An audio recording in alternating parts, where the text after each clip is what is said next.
কুরবানির উদ্দেশ্যে বিভিন্ন পশু বাজারে ক্রয় বিক্রয় হয়, কেউ বিক্রি করেন, কেউ ক্রয় করেন।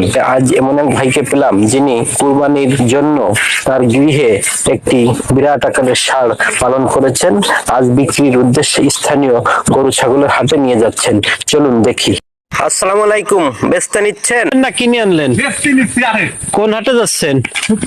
তাই গোপালগঞ্জ। কত টাকা হলে বিক্রির ইচ্ছা? 1.5 লক্ষ। তার নিচে কত কেজি হতে পারে মাংস? নিজের গরু? বয়স কত? 3 বছর। আজকে কি দাম দেখাবেন নাকি বেচার ইচ্ছা?